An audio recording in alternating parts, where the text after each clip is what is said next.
राम हरे राम राम राम हरे हरे। ओम अज्ञानतिमिरान्धस्य ज्ञानाञ्जनशलाकया चक्षुरुन्मिलितं येन तस्मै श्रीगुरुवे नमः। श्रीचैतन्यमनोभीष्टं स्थापितं येन भूतले स्वयं रूपकदा मह्यं ददाति स्वपदान्तिकम्। वन्देऽहं श्रीगुरौ श्रीयुतापदकमलं श्रीगुरून् वैष्णवांश्च श्रीरूपं साग्रजातं सहगना रघुनाथान्वितं तं सजीवं साद्वैतं सावधूतं परिजना सहितं कृष्ण चैतन्य देवं श्रीराधा कृष्ण पादान् सहगना ललिता श्री विशाखान्वितांश्च। हे कृष्ण करुणा सिंधु दीन बंधु जगतपते गोपेश गोपिका कांत राधा कांत नमोस्तुते। तप्त कांचन गौरांगी राधे वृंदावनेश्वरी वृषभानुसुते देवी प्रणमामि हरि प्रिये।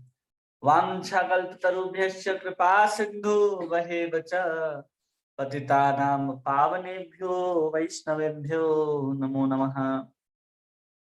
जय श्री कृष्ण चैतन्य प्रभु नित्यानंद श्री अद्वैत गदाधर श्रीवासादि गौर भक्तवृंद। हरे कृष्ण कृष्ण कृष्ण हरे हरे, हरे राम राम राम हरे हरे। गुरुवे गौरचंद्राय राधिकाय तदालये कृष्णाय कृष्ण भक्ताय तद्भक्ताय नमो नमः। हरे कृष्णा। आप सभी भक्तों का इस माधुरी कादम्बरी के पाठ्यक्रम में बहुत बहुत स्वागत है और अभिनंदन है। हम लोग श्रीमद् भागवतम के माधुरी कादम्बरी के अष्टम अमृत वृष्टि के ऊपर चर्चा कर रहे हैं। जिस ग्रंथ का अंतिम वृष्टि है, जिसमें ढेर सारे अनुच्छेद हैं, उस अनुच्छेदों को हम लोग पढ़ते हुए हम लोगों ने सबसे पहले उस प्रेम तत्व को समझा। प्रेम तत्व को समझा मतलब सिर्फ और सिर्फ उसका बहुत दूर से हम लोगों ने उसको केवल एक पारिभाषिक परिभाषा के रूप में, एक शब्द के रूप में केवल हम लोगों ने उसको समझा। क्योंकि प्रेम जब तक हमारे हृदय के अंदर घटित नहीं होगा तब तक हम प्रेम को यथार्थ रूप में समझ नहीं सकते। केवल हम उसको दूर दूर से भी समझने का प्रयास कर रहे हैं। उस प्रेम में साधक की क्या दशा होती है, उसमें कैसे साधक अपने आप को भजन कीर्तन करते हुए कैसे भजन क्रिया में लगा करके अपने आप को ऐसे बना लेता है कि वो कृष्ण के बिना बिल्कुल भी नहीं रह सकता। जब वही बीज, श्रद्धा का बीज, जब सुंदर प्रेम रूपी फल के रूप में उसके हृदय में प्रकटित होता है तो कृष्ण के बिना एक क्षण भी नहीं रह सकता और भगवान कृष्ण को अनुभव करता रहता है। तो अब इसके बारे में हम लोगों ने समझा था, जिसमें हमने प्रेम के दो लक्षण बताए थे, एक सांद्रानंद और दूसरा कृष्ण आकर्षणी। जैसे भाव भक्ति के दो लक्षण थे, सुदुर्लभा और मोक्ष लघुताकृत, और साधन भक्ति के भी दो लक्षण थे, क्लेशाग्नि और शुभदा। तो आज हम लोग उन्हीं प्रेम के दो गुणों के बारे में समझेंगे, जिसके अंदर प्रेम प्रकट हो जाता है। उसके क्या दो प्रमुख लक्षण हैं, क्या दो गुण हैं उस प्रेम भक्ति के, जिसको हम लोग आज समझने का प्रयास करेंगे। बाकी हम लोगों ने परिभाषा के रूप में बहुत कुछ समझा है। अब इस प्रेम जो तत्व है इसको स्पष्ट रूप से समझ जाइए कि शाब्दिक रूप से इसको समझना और समझाना थोड़ा कठिन पड़ता है। इसलिए आचार्य यहाँ पर कह भी देते हैं कि इसको समझाना और समझना बहुत कठिन है, लेकिन फिर भी अलग अलग उदाहरणों के द्वारा इसको हमारे हृदय में, हमारे मस्तिष्क पर बिठाने का प्रयास किया जा रहा है, ताकि हम सब भी उस प्रेम तत्व को प्राप्त करने के लिए इसकी ओर अग्रसर हो। तो प्रेम भक्ति के दो गुण होते हैं, एक है सांद्रानंद विशेषात्मा और दूसरा है श्री कृष्ण आकर्षण। सांद्रानंद विशेष आत्मा का मतलब होता है घनीभूत आनंद। सांद्रानंद, सांद्र मतलब गाढ़ा, आनंद मतलब आनंद जो अत्यंत गाढ़ा हो। वो प्राप्त किसे हो रहा है? वो प्राप्त होता है एक साधक को। वो सांद्रानंद विशेष आत्मा, जो सांद्र आनंद है, जो एकदम प्रगाढ़ आनंद है वो प्राप्त होता है एक साधक। और उसके बाद कहते हैं विशेष आत्मा। अब यहाँ विशेष आत्मा किसको कहा जा रहा है, तो यहाँ पर कुछ थोड़े से उसको बताते हैं कि किसको कहते हैं। तो कह रहे हैं कि भक्ति रसामृत सिंधु में सांद्रानंद विशेष आत्मा के विषय में कहा गया है कि ब्रह्मानंदो भवदेश चेत परार्थ गुणकृत नैति भक्ति सुखाम बोधे परमाणु तुलानमपि। कह रहे इसके जीव गोस्वामी इसके टीका में कहते हैं कि परार्ध काल समाधि न समुदितम सत मुफत्यर्थे, मतलब कि परार्ध काल तक, मतलब कि भगवान की सृष्टि के अंदर सबसे बड़ी आयु किसकी है, तो ब्रह्मा की आयु सबसे लंबी मानी जाती है। इतनी लंबी आयु है कि जिसकी कोई सीमा ही नहीं है, वो अनंत जैसा प्रतीत होता है। ऐसी आयु ब्रह्मा जी के पास प्राप्त है। जिनके पास जो आयु प्राप्त है उसको परार्ध कहते हैं। परार्ध मतलब कि ब्रह्मा जी के एक दिन में 1000 चतुर्युग होते हैं, सिर्फ और सिर्फ एक दिन में। और एक दिन में ऐसे 1000 चतुर्युग होते हैं, और एक चतुर्युग का जो समय है वो लगभग 29 लाख वर्ष है। 29 लाख वर्ष केवल और केवल क्या होता है, चतुर्युग का समय होता है। चारों युग को मिलाएंगे तो 29 लाख वर्ष होता है। और उसको 100 से गुणा कीजिए तो उतने गुणा वर्ष जो है वो केवल ब्रह्मा जी का एक दिन होता है। और वैसे ही ब्रह्मा जी की 365 दिन होते हैं। और वैसे ही ब्रह्मा जी की आयु लगभग 100 वर्षों की है। तो सोचिए कितनी लंबी आयु है। तो जीव गोस्वामी कह रहे हैं कि अगर कोई ब्रह्म सुख को प्राप्त करके, ब्रह्मा की आयु प्राप्त करके भी ब्रह्म का आनंद ले, तो फिर भी कह रहे हो भक्ति के समुद्र के एक कण के भी बराबर नहीं है। इतना आनंद है भक्ति के सुख में, इसलिए इसको कह रहे सांद्रानंद, इसलिए इसको कहा जा रहा है सांद्रानंद। और उसी के आगे कहते हैं श्रील गोस्वामी पाद हरिभक्ति सुबोधे से प्रमाण दे रहे हैं कि तत् साक्षात कारण आह्लाद विशुद्ध आब्धिस्थ में सुखानी गोस्पदायन्ते ब्राह्मण जगत गुरु। कह रहे हैं जगत गुरु, तुम्हारे साक्षात दर्शन से उत्पन्न विशुद्ध आनंद समुद्र में मग्न मुझे ब्रह्म स्वरूप की प्राप्ति सुख भी गोस्पद की भांति हो रही। जैसे गाय जब गीली मिट्टी से होकर के गुजरते हैं तो गाय के खड्डे में कभी कभी पानी जम जाता है, तो उस पानी में, उस गड्ढे में जितना पानी जमता है बस उतना ही आनंद है ब्रह्म सुख में, बस उससे ज्यादा आनंद नहीं है। इसे करोड़ों करोड़ों करोड़ों गुना अधिक आनंद है भगवान की भक्ति में। एक क्षण के लिए कोई भक्ति करे और हजारों वर्ष तक आयु प्राप्त करके कोई ब्रह्म सुख में रहे, समाधि में रहे, तो उसको जो आनंद प्राप्त होगा वो भगवान की कथा, भगवान के नाम को लेने पर जितना एक भक्त को आनंद प्राप्त हो जाता है, उसके सामने वो ब्रह्म सुख जो है परार्ध का आयु प्राप्त करके भी उसकी कोई महत्ता नहीं रह जाती। वो सब ऐसे ही बेकार पड़े रह जाते हैं, केवल और केवल इसलिए क्योंकि भक्ति एक ऐसा साधन है जिसके द्वारा हम पूर्ण आनंद को ग्रहण करते हैं, पूर्ण आनंद को। क्योंकि जैसे कि कोई अगर घर में आप जूस निकालते हैं किसी चीज का, तो आपके अंदर जितना बल होगा उसी के अनुसार आप नारंगी का, मौसमी का जूस निकाल सकते हैं। अगर आपके पास जूसर नहीं है और आप हाथ से कितना प्रयास करके कितना निकाल सकते हैं। नींबू जैसी छोटी चीज को तो आप निचोड़ सकते हैं, लेकिन कोई मौसमी हो, संतरा हो, अन्य किसी चीज का पूरा जूस निकालना हो तो आप नहीं निकाल सकते। उसके लिए जूसर चाहिए, कोई मशीन चाहिए। उसी प्रकार भगवान के पूर्ण आनंद को अनुभव करना है तो हम इन ज्ञान योग के साधनों के द्वारा या उसके द्वारा हम नहीं महसूस कर सकते, क्योंकि उसमें जो हम जोर लगा करके उस ब्रह्म भगवान के आनंद को निचोड़ेंगे तो कितना निकलेगा, 1 या 2 बूंद ही निकाल सकते हैं, उससे ज्यादा हमारी सामर्थ्य नहीं होगी। लेकिन भक्ति के रूप में जैसे ही भगवान को डालेंगे तो भगवान का जितना भी रस है वो 5 प्रकार के रस जो हैं वो पूर्ण रूप से बाहर निकल सकते हैं। जब हमारे अंदर भक्ति की सामर्थ्यता होगी तब जाकर के हम पूर्ण रस का आनंद ले सकते हैं। इसलिए भक्ति का जो आनंद है, भक्ति से प्राप्त जो भगवान का आनंद है वो ब्रह्म सुख से कई गुना अधिक है। और विशेष आत्मा, विशेष आत्मा का बहुत सारा अर्थ होता है यहाँ पर कि विशेष आत्मा कौन है? जो उस सांद्रानंद, उस आनंद को प्राप्त करके भी, उस ब्रह्म के आनंद को प्राप्त करके भी जो जीव जो है उस आनंद के पीछे मोहित नहीं होता, उसी को सांद्रानंद विशेष आत्मा कहते हैं। जैसे सनत कुमार ब्रह्मवादी थे, सुखदेव गोस्वामी ब्रह्मवादी थे, ये सब ब्रह्म के पीछे भागते थे, लेकिन ब्रह्म का आनंद उन्हें रास नहीं आया, तो उन्होंने क्या किया, उस ब्रह्म को त्याग करके भगवान के सुंदर लीला और कथाओं के ऊपर मोहित हो गए। उन्हीं को कहते हैं सांद्रानंद विशेष आत्मा। और दूसरा गुण है कृष्ण आकर्षणी। तो कृष्ण आकर्षणी के विषय में रूप गोस्वामी कहते हैं भक्ति रसामृत सिंधु में, कृत्वा हरि में प्रेम भाजाम प्रिय वर्ग समन्वितम भक्ति वशीकरोति श्री कृष्ण आकर्षणी मतः।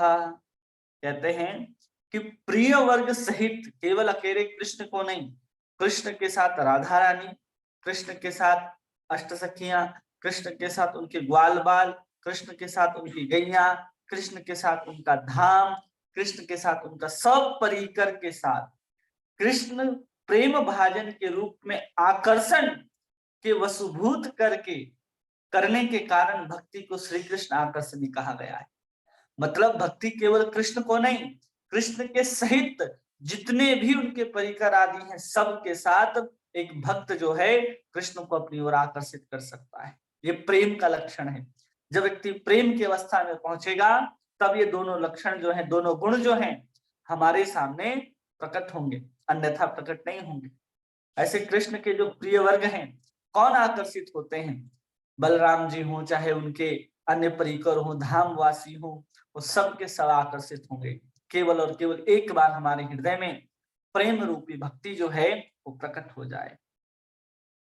श्रीमद् भागवतम में भी इसका प्रमाण मिलता है कि जहां 7वें स्कंद में महाराज युधिष्ठिर और नारद जी का वार्तालाप है, वहां पर कहते हैं नो योजम लोके बत भूरि भागा लोकम पुनाना मनयो भियन्ति ये ग्रहणा वसती साक्षात गूढ़म परब्रह्म मनुष्य लिंगम।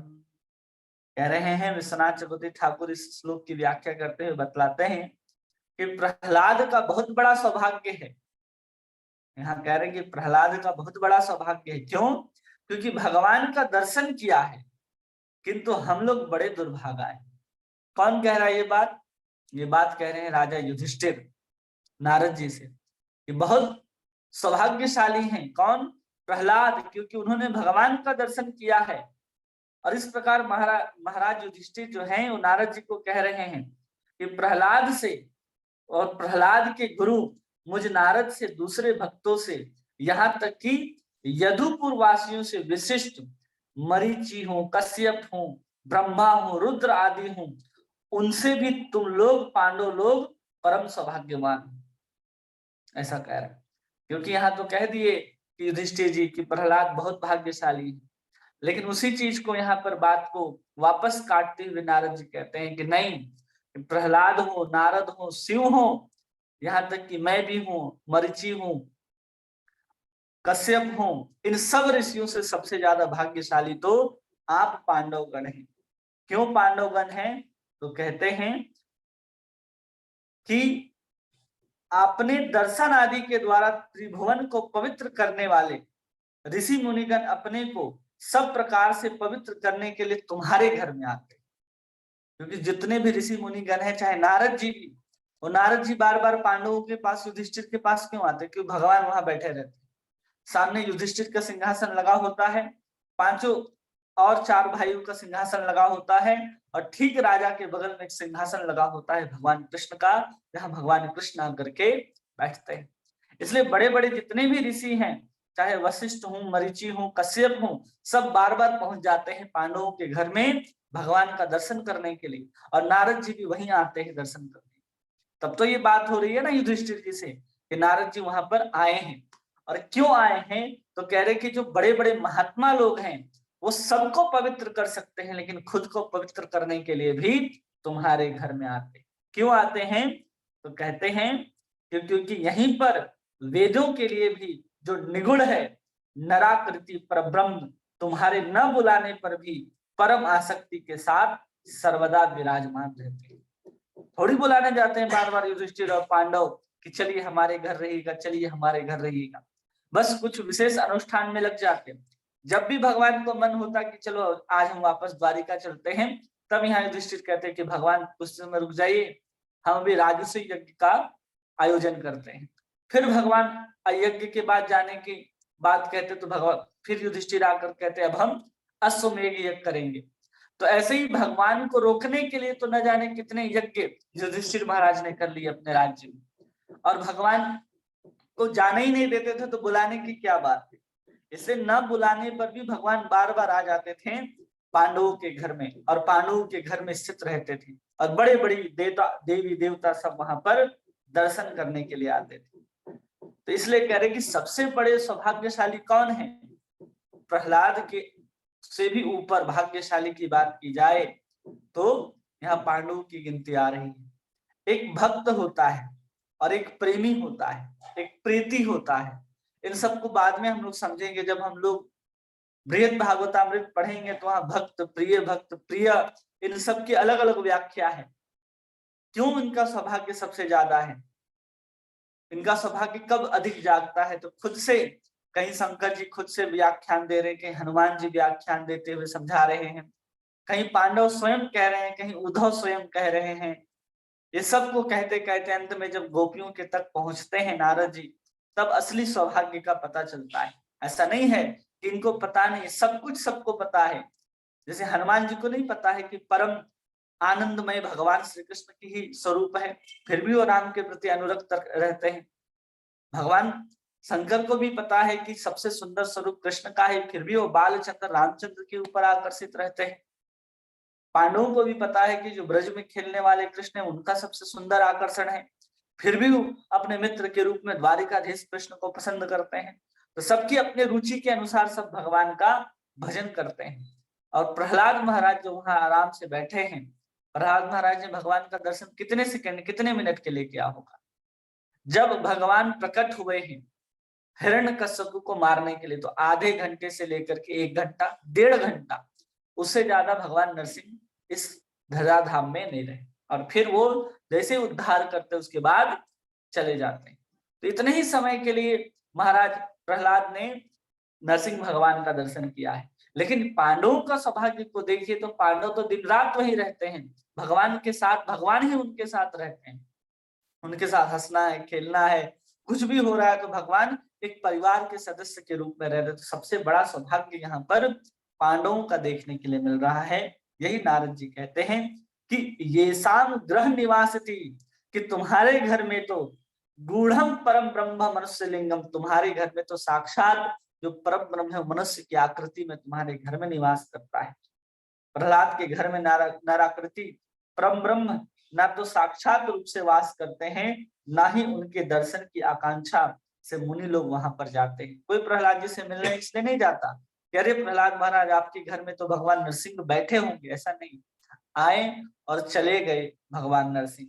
लेकिन कृष्ण पांडवों के घर में निरंतर निवास करते हैं। इसी चीज को यहाँ कह रहे हैं विश्वनाथ चक्रवर्ती ठाकुर, इस सांद्रानंद विशेष आत्मा को इस प्रेम का आस्वाद्यमान रस और कृष्ण आकर्षणी को इस फल की परम पुष्टि करने की शक्ति कहा गया है। इस जो सांद्रानंद विशेष आत्मा है, इस प्रेम फल का आस्वाद्यमान रस है कि कितना आनंद होगा प्रेम में, तो इसकी कोई सीमा नहीं है। क्योंकि परार्ध तक भी ब्रह्म का आनंद लिया जाए तो भक्ति के सुख का, भक्ति के आनंद का एक कण के भी बराबर नहीं है ब्रह्म का आनंद। तो सोचिए कितना आनंद होगा जहां आनंद की कोई सीमा नहीं है। तो प्रेम के लक्षण के रूप में बता रहे कि परम आस्वाद्यमान वस्तु जो है वो प्रेम रस है। और श्री कृष्ण आकर्षणी तो इस फल की परम पुष्टि करने शक्ति कहा गया है, और कृष्ण ही उस रस की पुष्टि करने वाले परम भगवान की शक्ति के रूप में माना जाता है। आगे एक और प्रकरण देकर के समझाते हैं कि सूत गोस्वामी प्रथम भागवत के प्रथम स्कंद के 2 अध्याय के 6 श्लोक में कहते हैं कि अहेतु की अप्रतिहता ये आत्मा सुप्रसिद्धि, तो कैसे शुद्धा या निर्गुणा भक्ति के दो स्वरूप भूत गुणों का वर्णन करते हैं। यहाँ पहले तो वर्णन किया गया कि प्रेम भक्ति के दो गुण क्या हैं, एक है सांद्रानंद विशेष आत्मा और दूसरा है श्री कृष्ण आकर्षण। ठीक है, अब यहाँ पर जो शुद्ध भक्ति होती है, निर्गुणा भक्ति होती है, उसके दो लक्षण क्या होते हैं भागवत से बताते हैं। एक होती है अहेतुकी, जिसमें कोई भी हेतु नहीं होता। अगर हेतु है तो निर्गुणा भक्ति और शुद्धा भक्ति नहीं कही जाएगी। लेकिन जब हम लोग वैदिक भक्ति करते हैं उसमें कहीं ना कहीं ये हेतु होता है। हम समझा रहे थे ना कि भाव भक्ति अगर वैदिक भक्ति के कारण आई है तो कितना आकर्षक होगी, और रागानुगा मार्ग से आई है तो कितना आकर्षक होगी। इसलिए रागानुगा मार्ग में चलने वालों के अंदर कहीं ना कहीं हेतु जो है वो शून्य रहता है, हेतु का कोई गंध ही नहीं रहता। इसलिए कोई अगर निर्गुणा भक्ति करना चाहता है तो अहेतु की होना चाहिए। इसलिए जब चैतन्य महाप्रभु प्रार्थना करते हैं तो वह कहते हैं न धनम न जनम न सुंदरी कविताम व जगदीश काम मम जन्मनि जन्मनीश्वरे भवताद भक्ति अहेतु की त्वयि। कि हमको भगवान न धन चाहिए, न जन चाहिए, न सुंदर स्त्री की कामना है, न जगदीश की कामना है। हम क्या चाहिए तो भगवान कहते हैं मम जन्मनि जन्मनीश्वरे, जन्म जन्म तक हमको सिर्फ आपकी अहेतु की भक्ति ही चाहिए। तब जाकर के नयनम गलत सुधारया, तब जाकर के भाव भक्ति की प्राकट्य करा रहे हैं। चैतन्य शिक्षाष्टकम को भी देखेंगे तो इस तरह से आपको शिक्षा मिलेगी। पूरे के पूरे चैतन्य शिक्षाष्टकम को देखेंगे तो यही भक्ति के 8 जो स्टेप्स हैं वो सब उसी में लिखे हैं। भजन क्रिया से सीधा शुरू करते हैं। अगर आपके अंदर श्रद्धा है तो सीधा भजन क्रिया देते हैं श्री कृष्ण संकीर्तनम, और उसके दूसरे श्लोक में बताते हैं कि किसी प्रकार का कोई नियम नहीं है भजन भगवान के नाम लेने में, न स्मृति नियम न काले, कोई नियम नहीं है, कोई नियम नहीं है। और फिर कैसे ग्रहण कर सकते हो तो तृणादपि, फिर अहेतु की करने के लिए उन्होंने न धर्म न जन्म बताया। और इस प्रकार से 4 श्लोकों में उन्होंने पूरी भजन की रीति बता दी जिसमें हम निर्गुणा भक्ति को करते हैं। और जैसे ही निर्गुणा भक्ति हमारे हृदय के अंदर करना आरंभ करते हैं, हमारे अंदर भाव की जागृति हो जाती है। तब चैतन्य महाप्रभु कहते हैं नयनम गलर श्रुधारया वंदनम गदगद हृदया गिरा पुलकै निर्चितम वपु कदा तव नाम ग्रहणे भविष्यति। ऐसे नाम ग्रहण करने से हमारे आंख से आंसू गिरते हैं, भाव भक्ति का जागृत होता है। और तब जाकर के जिस स्वरूप की बात करते हैं कि जो वो लंपट मुझे किस प्रकार से आलिंगन दे या न दे, फिर भी वो मेरे लिए वैसे ही आराध्य बने रहेंगे। अंतिम श्लोक में कहते हैं ना चैतन्य महाप्रभु, किन्हीं को अगर चैतन्य शिक्षाष्टकम के पूरे भाव को समझना है तो वो भी हमारे YouTube पे उपलब्ध है। चैतन्य शिक्षाष्टकम के पूरे लगभग 40-40 मिनट का एक वीडियो होगा, आप उसको देख करके समझ सकते हैं कि चैतन्य शिक्षाष्टकम जो उनको क्यों कहा जाता है। चैतन्य महाप्रभु की समस्त शिक्षा अंत लीला से उठा करके चैतन्य शिक्षाष्टकम के आखिरी में चैतन्य महाप्रभु कहते हैं सब कुछ शिक्षा देने के बाद अपने मुख से कहे हुए यही मुख्य 8 श्लोक है चैतन्य महाप्रभु के, जो उन्होंने स्वयं कहे। इसलिए इसकी इतनी महत्ता है। और इन 8 श्लोक में जितने भी चैतन्य चैतामृत हैं, भागवत, सबके सार के रूप में, यहाँ तक कि जिसको हम लोग आज तक इन 37-38 दिन से जो पढ़ रहे हैं, इतने विस्तार से उसको उन्होंने चैतन्य महाप्रभु ने सिंपल 8 श्लोकों में समाहित कर दिया है। अगर कोई देखे हो उस वीडियो को तो उसको ग्रुप में डाल दिया जाएगा, किसी को लिंक मिल जाएगा, तो आप उसको जरूर सुनिए, तो आपको बल मिलेगा कि हाँ एक एक जो अष्टकम है उसी 8 अष्टकम को पढ़ करके हम कैसे कृष्ण के प्रेम को प्राप्त कर सकते हैं। और यहाँ भी वहां भी आशीर्वाद है कि अगर कोई चैतन्य शिक्षा अष्टकम को रोज पढ़ता है तो उसको भी कृष्ण प्रेम प्राप्त हो जाएगा। इसलिए हमें रोज चैतन्य शिक्षा अष्टकम पढ़ने का प्रयास करना चाहिए, रोज। तब हमारे जीवन में ऐसा आएगा कि हम एक एक भक्ति को प्राप्त कर रहे हैं। उसी प्रकार हरे कृष्ण महामंत्र भी है। हरे कृष्ण महामंत्र के 8 पद हैं। हरे कृष्ण कृष्ण कृष्ण हरे हरे, हरे राम राम राम हरे हरे। 8 एक बार हरे कृष्ण कहेंगे, हमारा जो भजन है वो पूर्ण हो गया। फिर एक बार हरे कृष्ण कहेंगे, जितने भी नियम थे वो सबसे ऊपर उठ गए। फिर जब हम कृष्ण कृष्ण कहते हैं तो हमारे अंदर की अहेतु की निर्गुणा भक्ति प्रकट हो जाती है। फिर जब हम हरे हरे पुनः कहते हैं भाव भक्ति में पहुंच जाते हैं। फिर हरे राम कहते हैं हम और आगे बढ़ करके प्रेमा भक्ति की ओर आगे बढ़ जाते हैं। फिर जब हरे राम कहते हैं तो हम कृष्ण के बिना एक पल भी नहीं रह सकते। जहां चैतन्य महाप्रभु कहते हैं कि जगत सुनने लग रहा है, पूरा का पूरा जगत जो है अब हमें सुनने लग रहा है।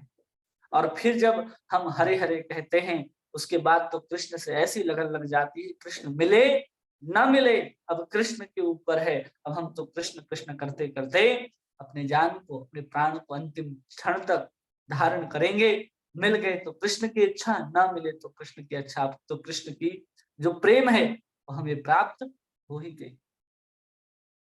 इसलिए पूरे की पूरे महामंत्र में भी वही अष्टकम है, वही सब कुछ है। इसलिए जब नाम जप करते हैं तो उसके लिए बहुत सावधान होना है। इस नाम कोई छोटा मोटा नाम नहीं कि अरे इसमें तो 3 ही अक्षर है, हरे कृष्ण और राम। इसके अर्थ में जाएंगे तो पूरे के पूरे वेद पुराण शास्त्र सब लटने पड़ जाएंगे और सब के अर्थ यही तीनों शब्द में समाहित हैं। इसके लिए यहाँ पर सूत गोस्वामी कह रहे हैं कि सबसे पहला शर्त है हमारे अंदर निर्गुणा भक्ति की, शुद्ध भक्ति की, अहेतु की। कोई हेतु हमारे अंदर नहीं होना चाहिए, कोई फल आकांक्षा नहीं होना चाहिए हमारे अंदर। और दूसरा है अप्रतिहता, सब प्रकार के विघ्नों से रहित होना चाहिए। और भजन काल में उपस्थित होते हैं अगर विघ्न, तो उसके द्वारा अभिभूत नहीं होना चाहिए। जब हम अनर्थ काल हमारा चल रहा होता है तो हम अनर्थों के आने के कारण भजन कभी शिथिल नहीं हो, हम दृढ़ता पूर्वक लगे रहें और अपने दीनता और उत्कंठा के साथ हम वर्धित होते रहें, जिससे भजन के पथ में उन्नति होती है। भजन के पथ पर अगर विघ्न आते हैं, आप विघ्न से विचलित होकर के भजन छोड़ देते हैं, तो भजन से आप कभी भी प्रगति नहीं कर पाएंगे। उस विपरीत परिस्थिति में भी आप, उस अनुकूल परिस्थिति के न रहते हुए भी आप कृष्ण का वैसे ही भजन करते हैं, तो यहाँ पर कह रहे हैं कि आपके अंदर की दीनता और आपकी उत्कंठा वैसे ही बनी रही अगर आपकी विपरीत परिस्थितियों में भी, तो आप भजन के पथ पर उन्नति कर सकते हैं। और प्रेम इतना मत हो जाता है, इतना मत हो जाता है कि विघ्न बाधा तनिक भी प्रभावित नहीं होता। वहां तो चलो बुद्धि पूर्वक, प्रयास पूर्वक हम विघ्न से बचते हुए, विघ्न को सहते हुए भजन करते हैं, लेकिन प्रेम की अवस्था को प्राप्त करते हुए जब हम कर लेते हैं तो विघ्न से प्रभावित ही नहीं होते। कैसे नहीं होते? तो उदाहरण दे रहे हैं, जैसे महाबलशाली योद्धा होता है, जब रण क्षेत्र के युद्ध क्षेत्र में जब प्रवेश करता है तो ऐसे आवेश में युद्ध करता है कि भूल जाता है कि किधर घाव लग रही, किधर चोट लग रहा है, किसका गर्दन उतर रहा है, किसकी हाथ है, किसकी टांगे कट रही हैं, कोई चिंता नहीं होता। न दूसरे के शरीर के कटने का दुख होता है, न दर्द होता है, न उसके खुद के शरीर पर कोई दुख तकलीफ आ जाए, छील काट कुछ भी पड़ जाए, तो युद्ध में, रण क्षेत्र में पड़े हुए योद्धा को किसी प्रकार की चिंता नहीं होती। वैसे ही जैसे कोई धन का लोभी व्यक्ति है, जब धन की लोलुपता इतनी उसके अंदर बढ़ जाती है तो पाप के विषय में विचार नहीं करता, वो गलत कार्य को कर ही देता है, वो चोरी के कार्य को कर ही देता है। उसी प्रकार एक प्रेमी भक्त, वो किसी भी शुभ अशुभ विचार से रहित होकर के प्रेम रस का स्वादन करने में प्रमत्त हो उठता है। वो जब प्रेम की अवस्था में पहुंच जाता तो क्या शुभ है क्या अशुभ है उसकी कोई चिंता नहीं करता, केवल अपने प्रेमास्पद को सुखी करने के लिए वो सब प्रयास करता जाता है। और इस विश्व में भूख और खाद्य वस्तु एक दूसरे का विनाश किया करती है। स्टेटमेंट क्या है? इस विश्व में जो भूख है और जो भोजन है वो एक दूसरे का विनाश करती है। भूख लगती है, आप भोजन को खा जाते हैं, और भूख भोजन को करने के बाद भोजन जो है आपके भूख को खा जाती है। ये दोनों एक दूसरे को खा जाती है। उसी विषय में प्रेम राज्य की रीति जो है कुछ ऐसा ही विलक्षण है। क्या है? तो प्रेमिक स्फूर्ति, स्वप्न और साक्षात्कार में जितनी अधिक कृष्ण की माधुरी का आस्वादन होता है, उतनी ही अपरिमित उत्कंठा वर्धित होती है, और उसकी आस्वादन की लोलुपता जो है वो अत्यंत अतिशय रूप में वर्धित हुआ करती है। जैसे हमको जितना भूख लगता है हम उतना भोजन करते हैं तो उतना भोजन समाप्त हो जाता है, फिर आपको भोजन इकट्ठा करना है, फिर भूख लगेगा, फिर आप भोजन करके उस भूख को मिटाएंगे। उसी प्रकार प्रेम को जो स्फूर्ति होती है, प्रेमी को सपने में जो भगवान के दर्शन होते हैं और साक्षात रूप में जो भगवान के दर्शन होते हैं, तीनों अवस्था में आस्वादन करता है। लेकिन तीनों अवस्था में आस्वादन करने के बाद भी वो आस्वादन करके तृप्त नहीं होता, वो और भी बढ़ता जाता है, उसकी लोलुपता और भी बढ़ती जाती है। जिस प्रकार एक तृष्णा का आस्वादन का परिमापक होता है, जितना अधिक हमें तृष्णा होगी उतना अधिक हम कृष्ण की ओर भागेंगे, जितना अधिक हमें भूख होगा भोजन उतना स्वादिष्ट लगेगा, जितना हमें भूख होगा हम उतनी तीव्रता से भोजन की ओर दौड़ेंगे।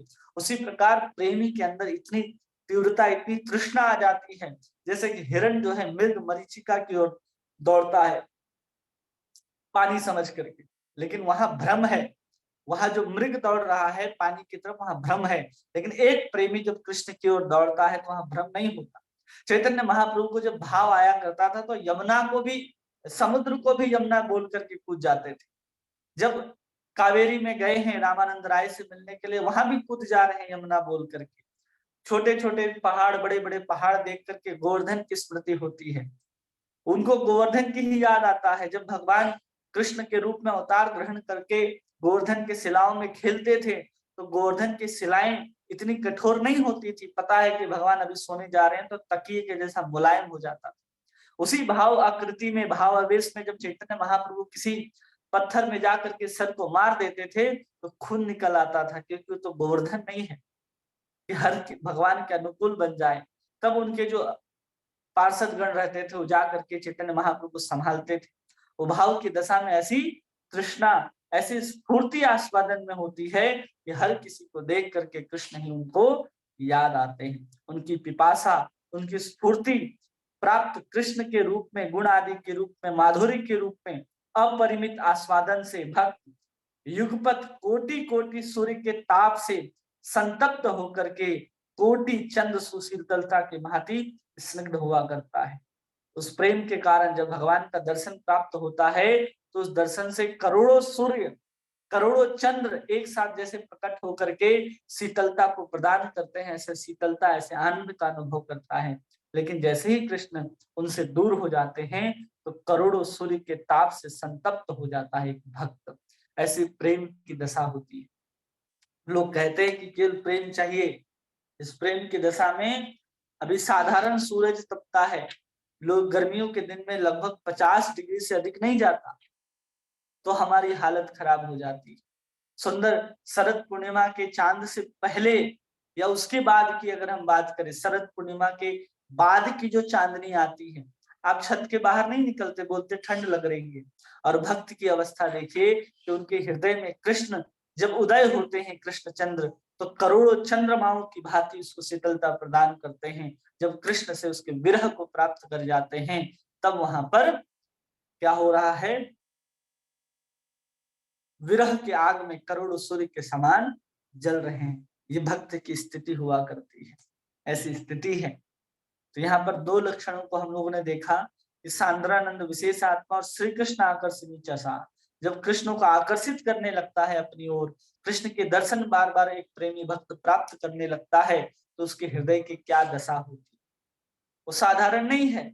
इसलिए अपने आप को योग्य पहले बनाना है। हम लोग सब चाहते हैं कि हमको कृष्ण मिले, कृष्ण प्रेम प्राप्त हो, अरे उसके पहले अपने आप को योग्य बना लें कि हम इस योग्य हैं कि हमें कृष्ण प्राप्त हो जाएंगे, हम उनके प्रेम को अपने हृदय में पचा सकते हैं। ये योग्यता कम से कम हमारे हृदय के अंदर आ जाए और नाम जप के, गुरु की सेवा करके, साधु का सानिध्य प्राप्त करके, धाम सेवन करके हमारे अंदर सिर्फ और सिर्फ यही योग्यता का जागृति हो। प्रेम में तो इतनी सामर्थ्य है। प्रेम में कैसा है, प्रेम की स्थिति ऐसा है कि आपको अमृत भी पिलाया गया हो और बहुत जहरीले सांप से आपको डसा भी दिया गया, कैसा लगेगा? एक तरफ सांप भी डस रहा हो, एकदम जहरीला सांप, कि उसके काटने के घंटे भर के बाद आदमी मृत्यु हो जाएगी तो कैसा जलन होगा, उसको कैसी पीड़ा होगी। और उसी के बाद तुरंत उसको अमृत पिला दिया जाए तो कैसा आस्वादन होगा। ऐसे ही आस्वादन प्रेम के स्तर पर होता है, साधारण नहीं है उस प्रेम के स्तर को प्राप्त करना। भाव दशा तक तो चलो व्यक्ति सहन कर लेता है, सब कुछ साधारण जीव भाव के दशा तक अपने स्थिति को संभाल लेगा, लोग पागल कहेंगे तो भी चलेगा, लेकिन प्रेम की स्थिति में तो स्थिति ऐसी हो जाती है, ना वो किसी को कुछ बोल सकता है, न कह सकता है, ना कोई उसको समझ सकता है, उस दशा को प्राप्त हो जाता है कि आप अपनी पीड़ा किसको कहेंगे कि क्या हो रहा है। भाव की दशा में भक्त समझ भी जाएंगे, क्योंकि भाव को समझा जा सकता है, प्रेम को समझा नहीं जा सकता, कि प्रेम जो है अनिर्वचनीय स्वरूप है, प्रेम को समझना समझाना बहुत कठिन है। इसलिए आगे आगे के अनुच्छेद में विश्वनाथ चक्रवर्ती ठाकुर वर्णन करते हैं और कहते हैं कि प्रेम में युगपत विरह ताप और भगवान की स्फूर्ति से उत्पन्न शीतलता बताते हैं।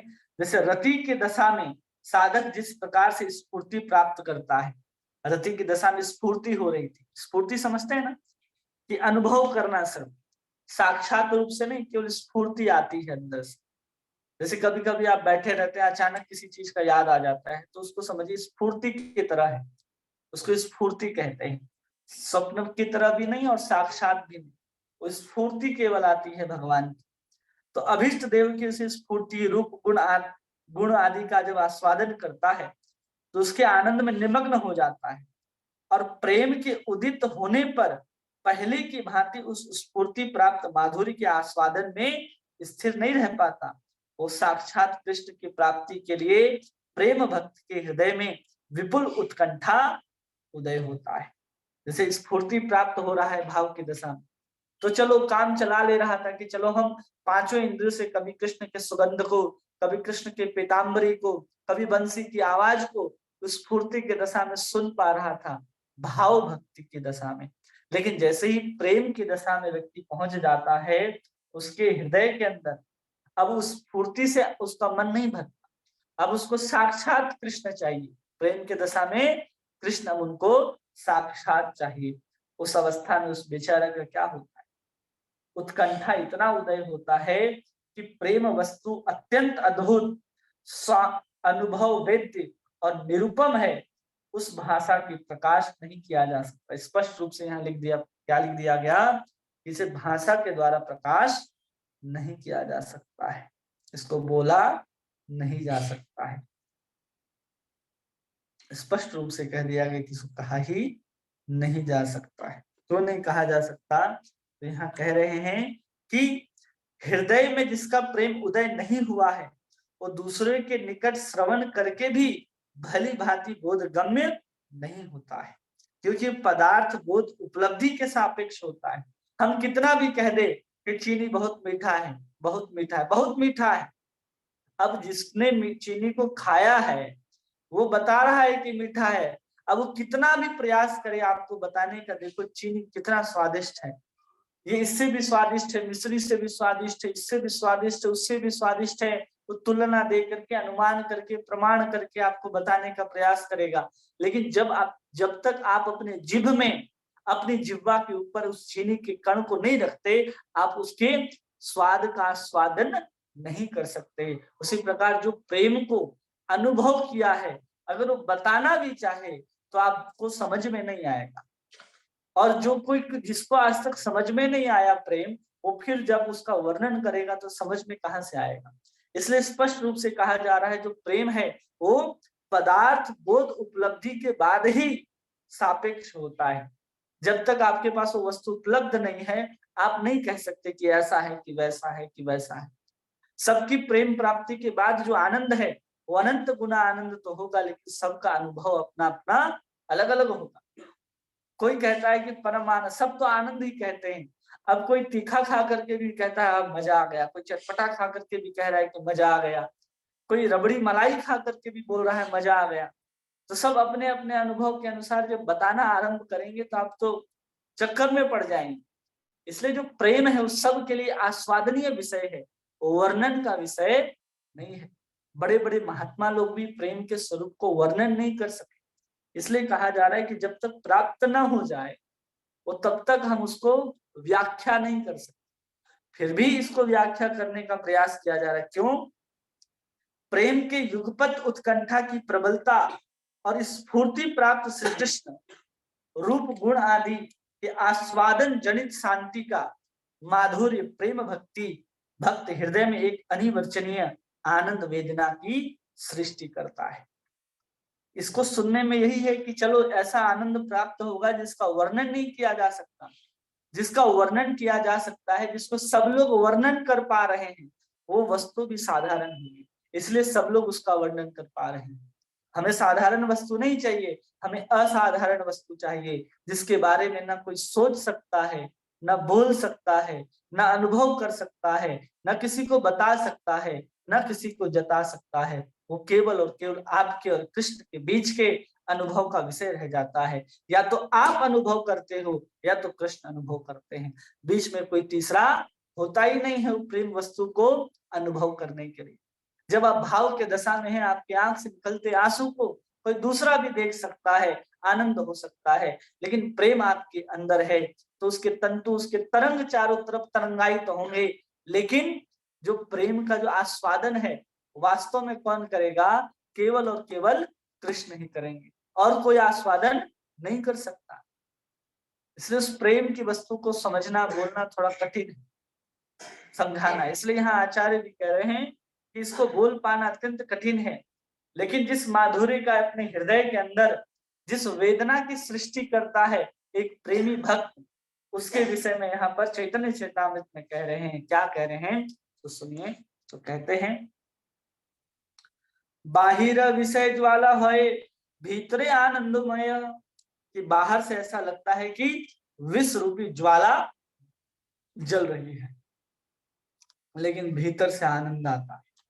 बाहर से व्यक्ति रोता हुआ दिखाई देता है, कृष्ण के विरह में चिल्लाता हुआ प्रतीत होगा, लेकिन अंदर से वो आनंद में रहेगा। क्योंकि हमारे गौड़ीय संप्रदाय में जो सबसे श्रेष्ठ भाव कहा गया है वो विप्रलंब का भाव कहा गया है। हम कृष्ण के साथ खड़े हैं, हम कृष्ण के साथ हैं, उससे श्रेष्ठ बात है कि कृष्ण हमसे दूर हैं और हम कृष्ण के लिए रो रहे हैं। ये सबसे श्रेष्ठ भक्ति, इसी को हमारे संप्रदाय में सबसे श्रेष्ठ माना गया, जिसको विप्रलंब भाव कहते हैं। कृष्ण के साथ होना तो सब कोई चाहता था। इतने समय तक गोपियों के साथ रहने के बाद भी भगवान चले जाते हैं, उनके साथ रात भर नृत्य रास करने के बाद भी घंटे भर का विरह नहीं सह पाते, और उसमें जो आनंद आता है उनको वो परम आनंद है। जो भगवान के साथ रहने में आनंद नहीं है वो भगवान के लिए रोने में आनंद है, ये हमारे आचार्यों ने बताया है। इसलिए कोई आचार्य नहीं चिल्लाते बैठते कि हमको कृष्ण का दर्शन चाहिए, हमको कृष्ण चाहिए, कृष्ण चाहिए, कृष्ण बगल में चाहिए, ऐसा नहीं चाहता। क्योंकि कृष्ण के विषय में रोने में जो आनंद आता है प्रेमी को, वो कृष्ण के साथ नहीं आता। और जब प्रेमी व्यक्ति को कृष्ण मिल भी जाते हैं, उस समय भी वो बेचारा विप्रलंब भाव में ही रहता है, क्योंकि वो मिलने के बाद ये सोचता रहता है कि अब इसके बाद तो विरह होगा ही होगा, अब मिलन हुआ है तो अब बिछड़ेंगे ही बिछड़ेंगे। घंटे भर के लिए मिले हैं, 2 घंटे के लिए, 7 घंटे के लिए मिले हैं, लेकिन जैसे ही सुबह होगा, सुबह की जो किरण फूटेगी तो भगवान कृष्ण को रात समाप्त करके घर जाना ही पड़ेगा। इस भय से हमेशा एक प्रेमी भक्त जो होता है वो आक्रांत रहता है, वो भगवान के साथ संयोग में भी रह करके वियोग का अनुभव करता है कि भगवान चले जाएं। और जब वियोग में रहता है तो उस समय तो वियोग है ही, लेकिन इस बात का संयोग का अनुभव करके आनंद ले रहा होता है कि अब भगवान हमें मिलेंगे। वो प्रेमी भक्ति की ये दशा है। इसलिए कह रहे हैं कि बाहर से ऐसा लगेगा कि ये तो जल रहा है बेचारा, लेकिन अंदर से कह रहे हैं कि आनंदमय। कृष्ण प्रेमार अद्भुत चरित्र, कृष्ण का प्रेम जो है उसका चरित्र बहुत अद्भुत है। लगेगा जैसे किसी विषद ज्वाला, अंदर से बाहर से देखने में प्रतीत हो रहा है कि कोई भयंकर जहर दे दिया गया हो इसको, ऐसा उसको प्रतीत होगा। ऐसा शरीर के हाव भाव बदल जाएंगे, अब शरीर में प्राण रहेगा कि नहीं रहेगा ऐसी दशा हो जाएगी, लेकिन अंदर से वो पूर्ण आनंद में समाहित रहेगा। कैसे रहेगा तो उसको उदाहरण देते हैं। यही प्रेम आस्वादन तब तक इक्षु चर्वण। अब इस चीज का अनुभव करना कभी आप लोगों ने किया हो तो जब आप दिल्ली से हरिद्वार की तरफ जाएंगे तो उधर बहुत सारे गन्ने से लेकर के गुड़ बनाने तक की फैक्ट्रियां हैं, और बहुत सारे छोटे छोटे दुकान और बहुत छोटे छोटे झोपड़ियां भी मिलती हैं जहां पर ईख से बनाया जाता है गुड़। तो आप वहां पर देखेंगे कि जब उस गर्म रस को, जब उस गन्ने के रस को निकाल करके आग में चढ़ाया जाता है या उस ईख को ही गर्म किया जाता है उसके रस को निकालने के लिए, तो जो हम ठंडे ईख के रस को पीते हैं उसमें जितना आस्वादन है उससे 10 गुना आनंद आता है उस गर्म ईख को आस्वादन करने में। वो गर्म भी लगता है, इतना गर्म होता है कि आपका जीभ जल जाएगा, लेकिन इतना स्वाद होता है कि आप उसको छोड़ नहीं पाते। जैसे चाय आप लोग पीते हैं, कोई कॉफी पीता है, कोई भी गर्म चीज, दूध भी अगर आप पीते हैं तो एक बार जब जीभ जलता है तो आप थोड़ा सा रुक जाते हैं, थोड़ा ठंडा होने दो। लेकिन यहाँ पर तब तक इच्छु चर्वण का यहाँ बात है जिसमें कह रहे हैं कि मुख ज्वले न जाए त्यजन, मुख के जलने के बाद भी आप उस गर्म ईख को कभी भी त्याग नहीं सकते। गर्म लग रहा है लेकिन इतना आस्वादन आएगा उसको चखने में कि आप उसको छोड़ ही नहीं सकते। इसी प्रकार है प्रेम की दशा है कि अंदर से जल रहे होंगे लेकिन आनंद भी इतना आ रहा है कि हम भगवान को, भगवान के प्रेम को हम कभी भी छोड़ नहीं सकते। इतना आनंद है, इस अवस्था को कहते हैं प्रेम। और फिर कह रहे हैं कि सही प्रेमा यार मने तार विक्रम से ही जाने, विषामृत एकत्र मिलन, कि जिसके मन में ये प्रेम आता है तार विक्रम से ही जाने, कि वही इसकी विक्रमता की, इसकी महानता को जान सकता है। विष अमृत एकत्र मिलन, जहां जहर और अमृत का एक साथ मिलन होता है वो प्रेम की अवस्था है। कि एक तरफ से तो कोई जहरीला सांप आकर के काट लेगा तो जो जलन, और दूसरी तरफ सुंदर अमृत, समुद्र मंथन के बाद जो प्राप्त हुई अमृत आपको ऊपर से पिला दिया जाए तो जो ठंडक ऊपर से लगेगी। नीचे से शरीर जल रहा होगा और ऊपर से ऐसा लगेगा कि क्या है, अमृत का पान कर लिए।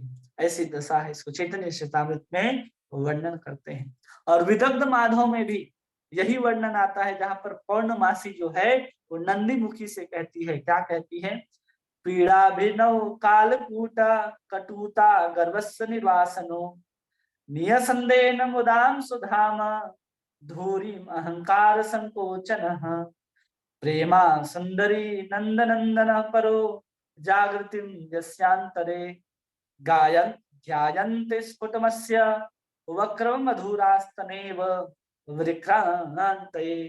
तो यहाँ पूर्णमासी कह रही है किनसे, नंदी मुखी से कह रही है, हे सुंदरी, नंद नंदन विषयक प्रेम जिसके हृदय में उदित हो गया वही व्यक्ति स्पष्ट रूप से प्रेम के विक्रम को जान सकता है। इस प्रेम की पीड़ा नवीन कालकुट विष की कटुता के गर्व को भी विदूरित कर देती है। कोई अगर बहुत जहरीला से जहरीला सांप भी आपको काटा हो तो उसकी भी कटुता के गर्व को विदूरित कर देती है, वो भी उसके समान कुछ भी नहीं है। और फिर कह रही हैं पुनः जब इस प्रेम के आनंद की धारा प्रवाहित होने लगती है तो अमृत के माधुर्य से उत्पन्न अहंकार को भी संकुचित कर देती है। कि अमृत का जो स्वादन है उस अमृत के भी स्वाद से कई गुना अधिक होता है। विदग्ध माधव में रूप गोस्वामी इस चीज को कह रहे हैं।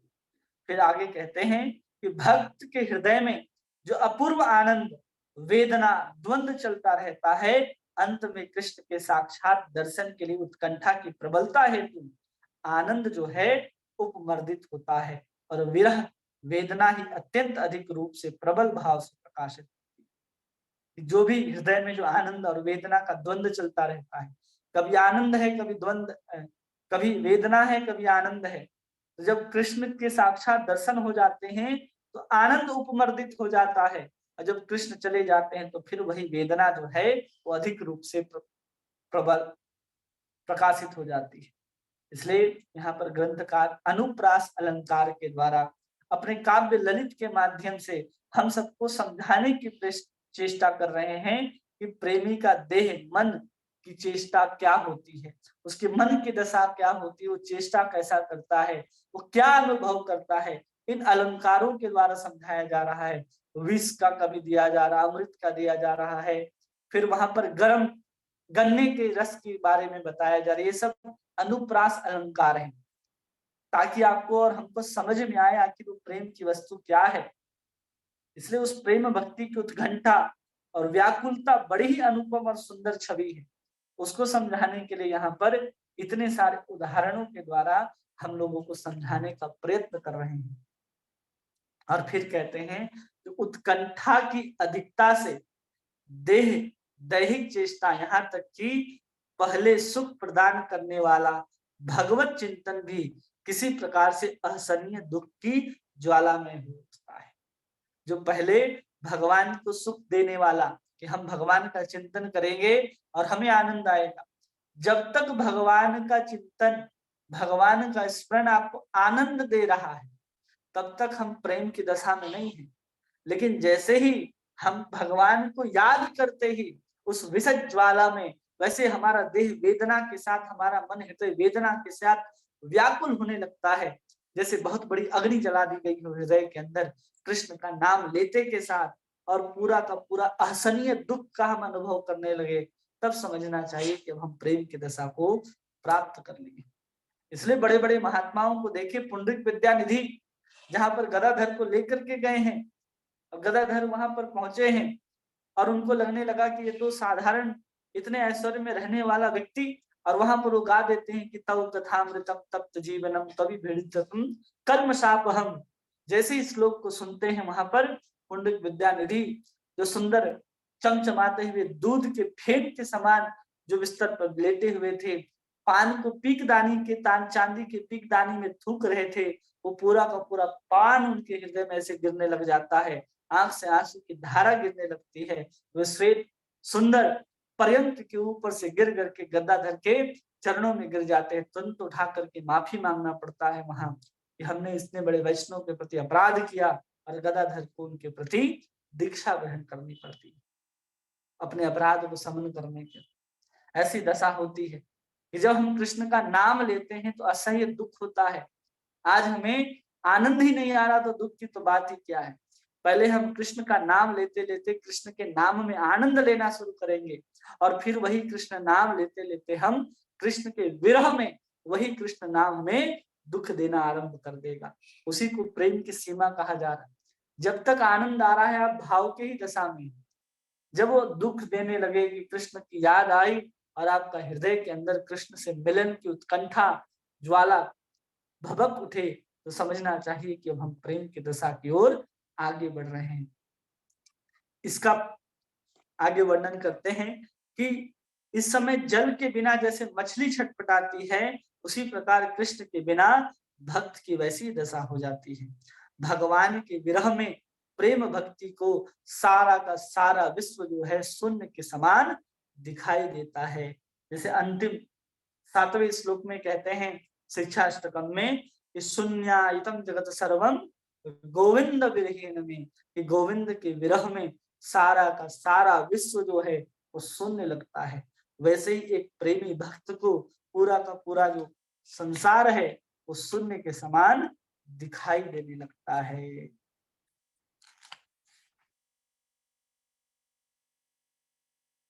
किन्हीं का कोई प्रश्न है जो आप पूछना चाहते हैं तो पूछ सकते हैं, क्योंकि आगे का अनुच्छेद बहुत लंबा है और कम समय में हो नहीं पाएगा, इसलिए आज इनको यही रखते हैं।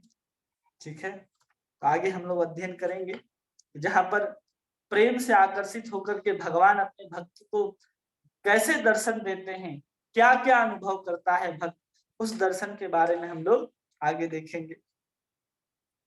भक्त को कैसे संतावना देने के लिए आते हैं, प्रेम में कैसे औदार्यता सामंजस्यता सब प्रकट होता है।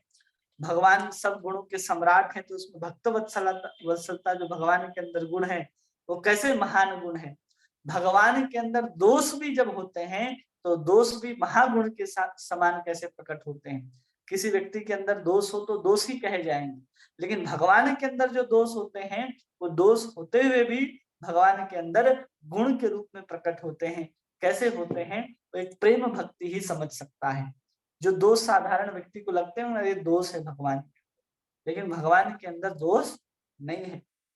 क्या क्या दोष है और क्या नहीं है, किसको भगवान के अंदर दोष के रूप में देखा जाता है और किन गुणों को भगवान के अंदर दोष के रूप में नहीं देखा जाता है, इसको हम लोग इसी आगे के अनुच्छेद में पढ़ेंगे। किन्हीं का कोई प्रश्न है, जो बात आपको समझ में ना आई हो या आप समझना चाहते हो फिर से, तो आप प्रश्न पूछ सकते हैं। किसी भी माता जी का, प्रभु जी का कोई प्रश्न हो।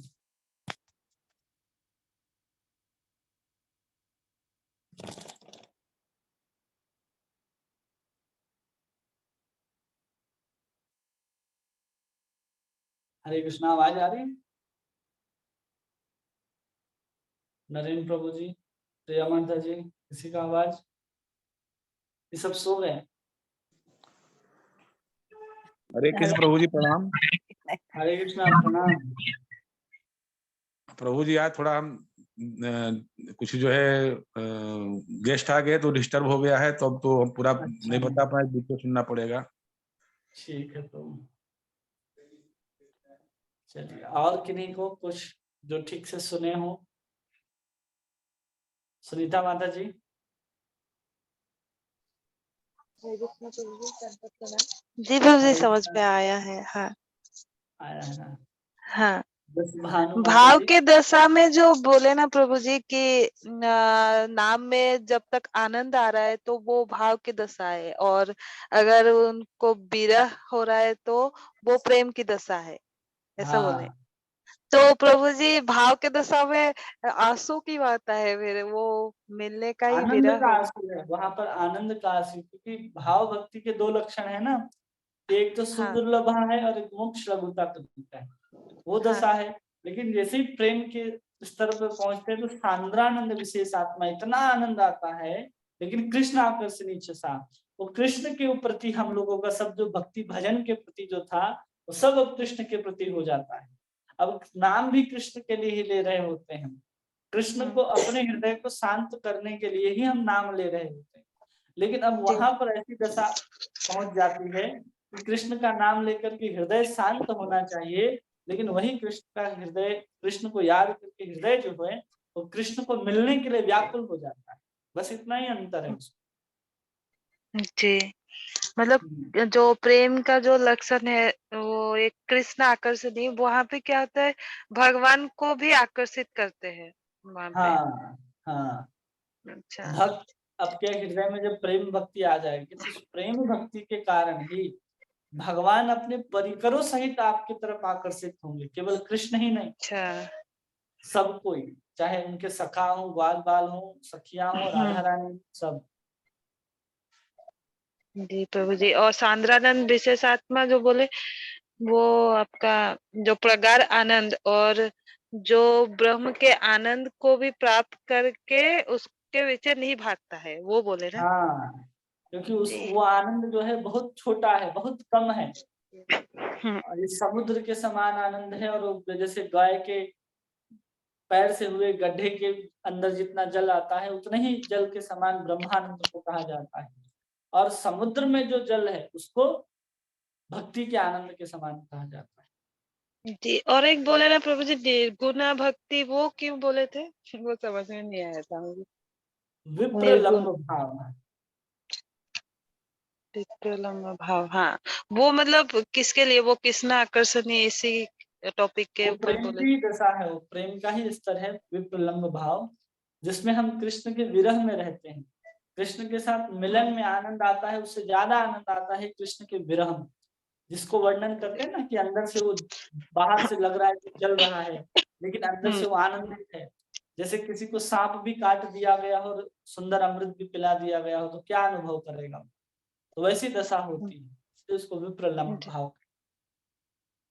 जी प्रभु जी, धन्यवाद प्रभु जी। हरे कृष्णा। हरे कृष्णा। और किन्हीं का कोई प्रश्न है? तनु माता जी, प्रिया माता जी। हरे कृष्णा प्रभु जी, दंडवत प्रणाम। हरे कृष्णा, दंडवत प्रणाम। प्रभु जी समझ आया, अच्छे से समझ आया। प्रेम का भाव भगवान के प्रति किस तरह से रखना चाहिए, हमें क्या है। तो प्रभु जी एक बस मैं ये पूछना चाह रही थी कि जब हमें किसी से प्रेम होता है तो उसके मतलब अच्छे और बुरे यानी गुण हम्म, और दोष, उसको हम्म, दोनों को ही अपना बनाना चाहिए ना प्रेम में। हम्म, जब हमें किसी से प्रेम हो जाता है तो हम्म। भगवान के अंदर, जैसे अभी आपने लास्ट में एक बोली वर्डिंग की, अगर कोई दोष भी होता है तो क्या भगवान के अंदर भी दोष होता है वैसे प्रभु जी? होता है, लेकिन वो दोष दोष की तरह नहीं होते। उसको भक्ति साम्य सिंधु में भी हम लोगों ने पढ़ा है, और यहाँ भी हम लोग उसको उतना विस्तार से तो नहीं जितना सब्जेक्ट भक्ति साम्य सिंधु में विस्तार से है, और यहाँ पर कम विस्तार से। भगवान के अंदर मुख्य 64 गुण होते हैं, और उसके बाद भी धीर, ललित, धीर, ललित, इस तरह के 4 अतिरिक्त गुण भी हैं भगवान के पास। तो 64 4 68 गुण हो जाते हैं। और उसके बाद इन्हीं गुणों के अंदर कुछ अवगुण भी अगर आपको दिख रहे हैं कि ये अवगुण हैं, लेकिन वो अवगुण नहीं होते। उन अवगुण को इनके साथ अगर मिला दिया जाए तो गुण के समान ही कार्य करते हैं भगवान के अंदर। ठीक है, तो इसलिए बहुत सारा चीज जो भगवान के अंदर नहीं है, जैसे कि अति काम भगवान के अंदर नहीं, बहुत कामी नहीं है भगवान, जैसे बहुत सारे दोष उनके अंदर नहीं है। जैसे हाँ, हम जैसे मतलब साधारण मनुष्य जैसे होते हैं जिनको बिल्कुल साधारण भी मनुष्य भगवान अगर प्यार करता कृष्ण। है, संसार में जी प्यार है ही नहीं, संसार में स्वार्थ है। स्पष्ट रूप से समझ जाइए। चैतन्य जी चैतामृतकार कहते हैं कि प्रेम शब्द केवल भगवान के लिए ही प्रयुक्त होता है और प्रेम शब्द भगवान के लिए ही बना है। किसी सांसारिक व्यक्ति के लिए प्रेम शब्द बना नहीं है, चाहे वो पति हो, पत्नी हो, पुत्र हो, पिता हो, कोई भी हो, वहां पर प्रेम शब्द का इस्तेमाल नहीं होता। ठीक है, वहाँ ये स्वार्थ है। आपने बहुत अच्छी बात बोली। वैसे ये लास्ट वर्डिंग है बहुत अच्छी लगी आपकी कि वाकई प्रेम का जो शब्द है वो भगवान के लिए यूज होता है, बाकी किसी के लिए बना ही नहीं है। बना ये ही तो नहीं। सच है। वैसे प्रभु जी हम लोग मतलब मानते नहीं है, झूठे भ्रम में हम जीते रहते हैं ये सोच के कि नहीं करते होंगे, ऐसा होगा, अपना मन बहलाते हैं ये सोच के कि बच्चे प्रेम करते हैं या कुछ भी है मतलब। और ये सच्चाई है प्रेम नहीं आपकी, कर रहा, प्रेम बच्चा तो पिता भगवान कर ही रहा है ना, भगवान कोई की है। किसी से प्रेम कर रहा है। जब सच्चाई देखनी है तो आप देख लीजिए। एक बार महाराज कहानी सुनाते हैं कि एक आदमी को कहा गया, उनके गुरुजी ने कहा कि लोग मेरे परिवार वाले बहुत प्रेम करते हैं, तो उन्होंने उनको शक्ति दी कि तुम 8 घंटे तक अपने श्वास को और धड़कन को रोक सकते हो। अब वो बेचारा 8 घंटे धड़कन और सांस रोक करके बेड में लेट गया। अब उसके जो पति है, पत्नी है, बच्चे सब सोचते हैं कि मर गया। अब उसके सामने वो बेचारा सब कुछ सुन रहा है, देख रहा है। उसके बच्चे प्रॉपर्टी के लिए लड़ रहे हैं। उसका अंतिम संस्कार कौन करेगा? जल्दी से हटाओ इसको, महक रहा है, सड़ रहा है, तुरंत सड़ जाएगा, इस तरह की बातें को करने लगे। जब उसके लिए अर्थी सजा दी गई, चिता के ऊपर लिटा दिया गया, तब जाकर के सुगुरु आते बोलते चलो अब समझ में आया कि तुम्हारा जो संसार जिसको तुम अपना समझ रहे थे, तो तुम्हें तुम्हारे मरने के तुरंत बाद ही तुम्हें चिता के ऊपर लिटा दिया था। हम जब मरते हैं तो हमारे शरीर को कितने देर तक लोग रखेंगे? कितना भी प्रेम करते हैं तो रात भर रखेंगे, उससे ज्यादा नहीं। उसके बाद आपको जला ही दिया जाएगा। तो प्रेम वास्तव में हमसे नहीं किया जा रहा है, हमसे जो प्राप्त हो रही है वस्तु उसके द्वारा, उसके ऊपर ही सबकी श्रद्धा है, उसके ऊपर ही सबको जरूरत है, तो ही लोग एक दूसरे के साथ रह रहे हैं। यही संसार है, यही संसार की सच्चाई है। कोई निस्वार्थ प्रेम किसी से नहीं करता है, केवल भगवान ही अपने भक्त से निस्वार्थ प्रेम करते हैं। और इस संसार में निस्वार्थ है ही नहीं तो प्रेम कहाँ से होगा? जहाँ स्वार्थ है वहां प्रेम नहीं हो सकता, और जहाँ प्रेम है वहां स्वार्थ नहीं हो सकता। मोह हो सकता सही है कहा संसार आपने। में, प्रेम जी प्रभु जी बिल्कुल सही कह रहे हो कि ये शब्द ही भगवान के लिए है। बस हमें ये बात अपने जहन में बिठानी होगी और जिस दिन ये बात समझ आ गई तो फिर तो हमें भगवत धाम प्रभु जी मिल ही जाएगा, वैसे नहीं मिलेगा। आप बता दो, भगवत धाम की प्राप्ति हो ही जाएगी प्रभु जी फिर तो। भगवत धाम की प्राप्ति तो सबको हो रही है जो कृष्ण का नाम ले रहे हैं। वही ना प्रभु जी, जैसे अब हमें भी चलो कभी नॉलेज नहीं थी, आज से कुछ टाइम पहले हम भी भगवान कृष्ण के बारे में इतना नहीं जानते थे, सिंपल तरीके से भक्ति करते थे। लेकिन ये था कि जैसे लोग बोलते थे कि ले मतलब यहाँ 2 वाइफ रखी हुई हैं तो क्या हो गया, भगवान कृष्ण ने ये मतलब लोग दोष निकालते हैं जैसे भगवान के अंदर, मतलब दोष बोलते भी हैं, प्रकट भी करते हैं। उन्होंने उसके साथ बहुत गलत किया, करण के साथ बड़ा गलत किया, मतलब ये चीजें। अब वही बात है ना, प्लस में जब हमें प्रेम हो जाएगा हम उस चीजों को प्लस पॉइंट में देखेंगे कि भगवान ने ऐसा क्यों किया। तो वो जो देखना नहीं है, इस बात को समझिए। प्रेम में देखना नहीं होता, प्रेम में वास्तविकता जो है वही दिखता है। सांसारिक प्रेम नहीं है जहां हम किसी के मोह हो गया तो उसके दोष को भी हम गुण के रूप में स्वीकार कर रहे हैं, ये वाला प्रेम नहीं है। वो वास्तविक में गुण होगा। भगवान ने कर्ण के साथ गलत नहीं किया। अगर कर्ण को देखें महाभारत में वेद व्यास जी की नजर से, वेद व्यास जी जो कुछ भी लिखते हैं महाभारत में वो कर्ण के लिए बहुत, पढ़ेंगे तो आपको लगेगा कर्ण ऐसा व्यक्ति है जिसको आज के साहित्यकारों ने बहुत श्रेष्ठता के साथ प्रस्तुत किया है। उस तरह से वास्तविक में कर्ण नहीं है। जिसको रामधारी सिंह दिनकर ने रश्मि रथी में देखिए महान योद्धा के रूप में प्रकट किया है, उसके नाम से किताब ही लिखा रश्मि रथी। सूर्य का ही पुत्र है ना वो, इसलिए रश्मि रथी के नाम से लिखा है। और हम लोगों को लगता है कि बहुत महान है, तो उस तरह से नहीं है। कोई भी वैसे अगर आप देखने का प्रयास करेंगे तो बहुत सारी चीजें जो हमको वास्तविक लिखने वाले के नजर से ही देखना है, देखने वाले की नजर से नहीं देखना।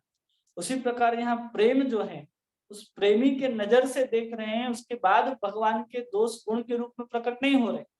भगवान के इतने काबिल हैं, इतने सामर्थ्य हैं भगवान कि उनके अंदर वो सब दोष होते हुए भी गुण के रूप में ही प्रकट होंगे।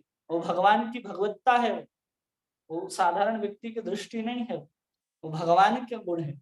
भगवान के अंदर जो गुण है वो दोष जो है गुण के रूप में कैसे प्रकट हो सकते हैं। ये भगवान के अंदर के गुण है, ऐसा नहीं है कि वो दोष है। उसको वहां पर हम लोग समझेंगे कैसे दोष गुण के रूप में प्रकट होते हैं। और संसार में जो कुछ भी किसी अंदर के गुण होता है, तो जब हम उससे बहुत ईर्ष्या करते हैं तो वो गुण भी हमको दोष के रूप में दिखाई देता है।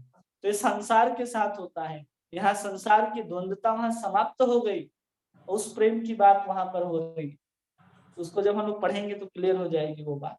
तो इस तरीके से उसको देखेंगे तो वो भी अपराध है कि भगवान के अंदर दो गुण दोष है, लेकिन प्रेम के कारण वो गुण में परिवर्तित हो रहा है, नहीं, वो गलत हो जाएगा। जी जी, तभी तो कहते हैं प्रभु जी, मतलब हमें भक्ति करने के लिए, भगवान को पाने के लिए और भगवान को समझने के लिए ना शास्त्र पढ़ने बहुत जरूरी है प्रभु जी, बहुत ज्यादा जरूरी है।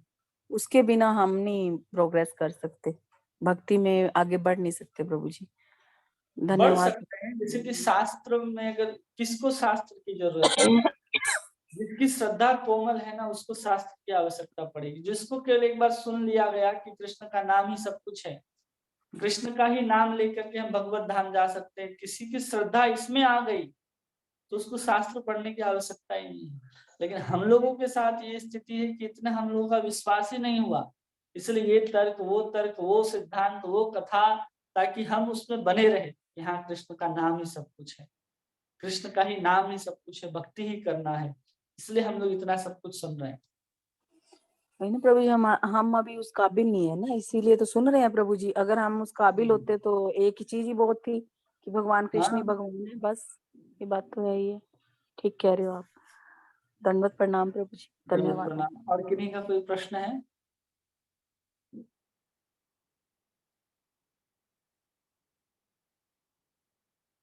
मीनू माता जी, विश्वानु माता जी। हरे कृष्णा, दंडवत प्रणाम। हमारा ऑफ हो गया था प्रभु, कुछ मोबाइल नेटवर्क प्रॉब्लम है। हरे कृष्णा। ठीक है। प्राची माता जी, आपका कोई प्रश्न? नहीं प्रभु जी, बहुत अच्छा लगा कथा। Thank you so much. Hare Krishna. Hare Krishna. Priya माता जी, कोई प्रश्न है आपका? हरे कृष्णा प्रभु जी, दंडवत प्रणाम प्रभु जी। बीच में मेरे से थोड़ा मिस हो गया, मैं दोबारा सुनूंगी प्रभु जी। और जो भी सुना प्रभु जी अभी, जो वो बहुत अच्छे प्रश्न उत्तर थे, वो समझ में आया प्रभु जी। हरे कृष्णा। हरे कृष्णा। ठीक है, आप सभी का बहुत बहुत धन्यवाद। हरे कृष्णा कृष्ण कृष्ण हरे हरे, हरे राम राम राम हरे हरे। आप सभी भक्त का बहुत बहुत धन्यवाद। हरे कृष्णा।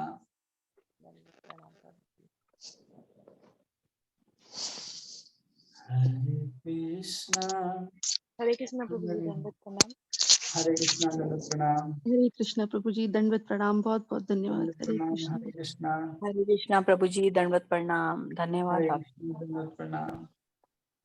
हरे कृष्ण, दंडवत प्रणाम प्रभु जी। हरे कृष्णा दंडवत प्रणाम प्रभु जी।